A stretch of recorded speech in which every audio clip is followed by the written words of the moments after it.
Hello friends, இது உங்கள் village agriculture life channel. எல்லாருக்கும் வணக்கம் ஃப்ரெண்ட்ஸ்.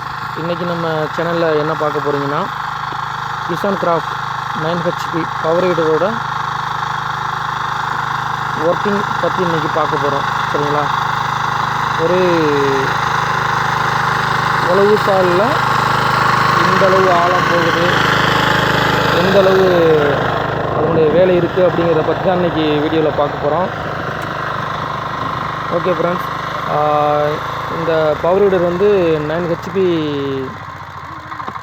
திறன் கொண்ட ஒரு பவர் வீடரு. இதை பயன்படுத்தி களை எடுக்கலாம், பார் அமைக்கலாம், வெங்காயத்துக்கு பார் அமைக்கலாம், மிளகாய்க்கு பார் அமைக்கலாம், எல்லாத்துக்குமே வந்து நீங்கள் பார் அமைச்சிக்கலாம், ஒன்றும் பிரச்சனை இல்லை.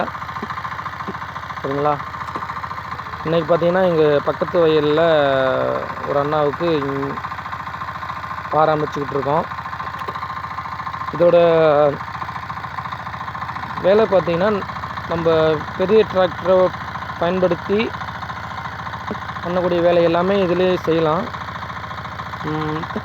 அதில் பார்த்திங்கன்னா இதில் வரக்கூடிய அதே ஆழம்தான் அதுலேயும் வரும், உழவு ஆழம். இதுலேயும் பார்த்திங்கன்னா அவ்வளோதான் இருக்குது. பார்த்திங்கன்னா கரெக்டாக ஒரு 6 அடி கிட்ட ஆழம் இருக்குது. அதில் இருக்கக்கூடிய அதே அளவு தான் இதில் இருக்குது. அதில் வந்து எந்த ஒரு மாற்று கருத்தும் இல்லை.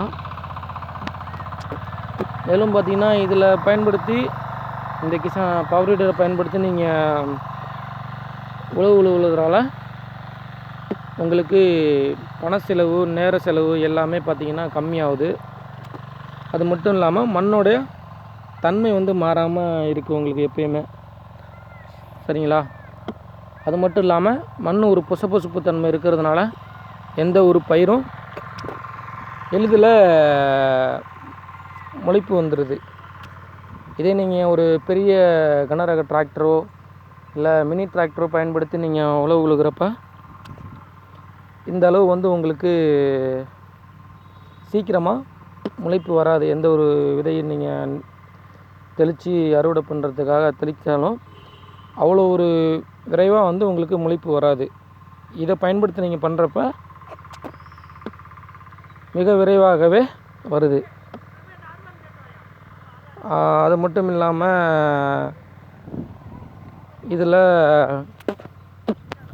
இன்னும் நீங்கள் பல வகையான அட்டாச்மெண்ட்டுங்களையும் இதில் பயன்படுத்திக்கலாம்.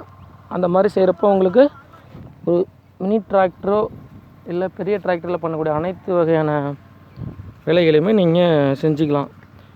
இன்றைக்கி பார்த்திங்கன்னா நாங்கள் எள்ளு அப்படின்னு சொல்லக்கூடிய ஒரு பயிர் பண்ணுறதுக்காக இன்றைக்கி உழவு ஓட்டிகிட்ருக்கோம். சரிங்களா? ஓகே ஃப்ரெண்ட்ஸ், இது மாதிரியான அக்ரிகல்ச்சர் சம்மந்தமான வீடியோக்களுக்கு நம்மளோட சேனலில் லைக் பண்ணுங்கள், சப்ஸ்கிரைப் பண்ணுங்கள், கமெண்ட் பண்ணுங்கள், ஷேர் பண்ணுங்கள். மறக்காமல் பக்கத்தில் இருக்கிற பெல் பட்டனை கிளிக் பண்ணுங்கள்.